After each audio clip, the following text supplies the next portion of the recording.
Yo, what's going on, everyone? It's DLloyd. So just last night, the Los Angeles Lakers got absolutely obliterated by the Toronto Raptors without Kawhi Leonard. No Kawhi Leonard, but they still get absolutely blown out. The first quarter is what did it to them.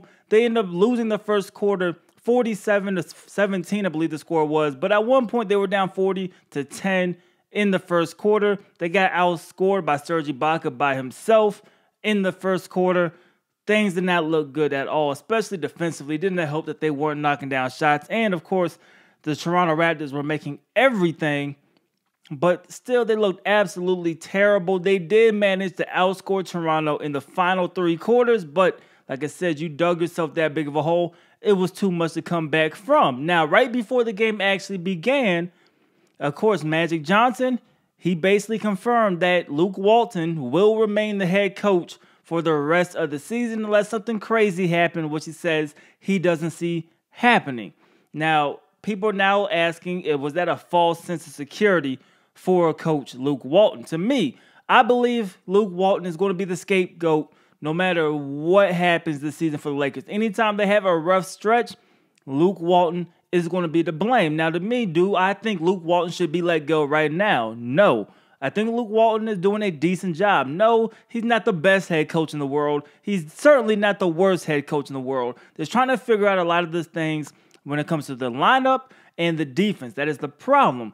And the way the defense works for the Lakers is they switch everything that's not involving JaVale McGee. So if JaVale McGee's involved, they won't switch. If it's anybody else, they are switching everything, which means a ton of communication must go on. You need to learn how to play with the rest of your team because you have situations where somebody's switching onto a cutter and they're leaving a wide open guy in the corner. You see this with LeBron James a lot, and you see the effort because nobody's getting out there to close out because they're mad because both guys are guarding the same player at the same time, which leads to open shots, and wide open shots is going to hurt you every single night. So I think for the Lakers, a lot of it is going to be due to communication and playing with each other. I think a lot of the defensive struggles will actually improve as you go through the season. Now, with that said, they are still not a great defensive team.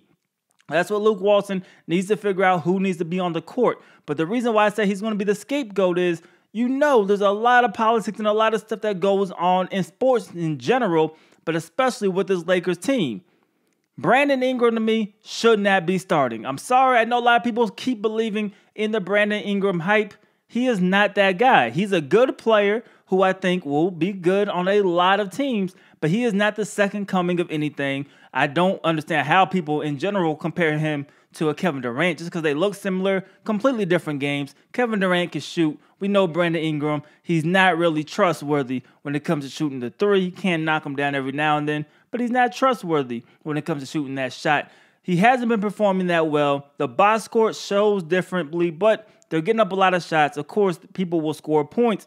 When you watch him on the court, he's not being that effective. Even on the defensive side of the end, where they said he was supposed to be effective. JaVale McGee, Lonzo Ball, really the only players playing defense for the Lakers right now.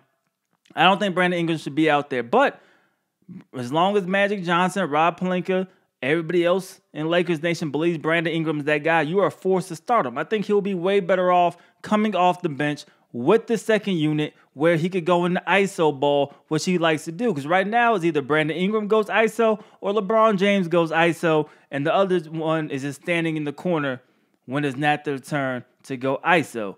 That's not the best lineup out there. You want to get another shooter out there with LeBron James as opposed to a guy like Brandon Ingram, or you simply try to move him at the end of the year or sometime next season. But for me, I don't think Brandon Ingram's that guy. I don't think he will ever become that guy. I think he's a solid player, but it can't keep living off the potential of somebody. At some point, you're 3 years in, we got to start looking at production. Production is not there for Brandon Ingram. So that fault doesn't go back to Luke Walton, because I'm sure Luke Walton isn't the one that's ultimately deciding Brandon Ingram must play. Brandon Ingram, he's going to be in the lineup as long as everybody else believes in him. They're going to make sure Luke Walton puts him in the lineup, which means Josh Hart now has to come off of the bench. I don't think he's that bad coming off the bench, but I like Josh Hart's energy, and he plays defense because right now you have Josh Hart guarding a lot of big men.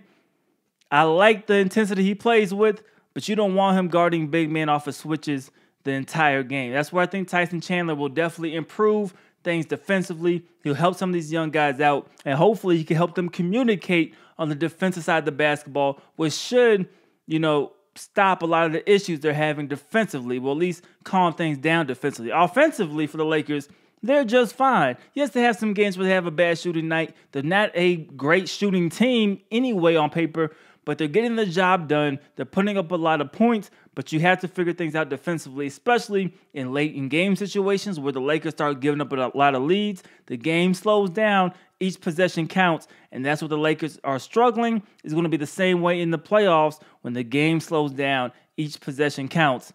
If you can't get stops defensively, it's definitely going to hurt. But for right now, Magic Johnson says that Luke Walton will remain the coach. I think he should stay the coach at least the entire season, see how things play out, maybe reevaluate in the offseason. But I think Luke Walton shouldn't go anywhere. I think a lot of people are going to place the blame on him, even when it's not necessarily his fault all the time. I think he's going to get all of the bad rap, but I think he should be the coach for the rest of the season. But you guys let me know how you guys feel about this in the comment section below. Should Luke Walton remain the head coach of the Los Angeles Lakers for the entire season? Or do you think his leash should be rather short? If he continues to lose games, he should be let go. Let me know how you guys feel about that in the comment section below. It's your boy DLloyd. I'm going to see y'all next time. Peace.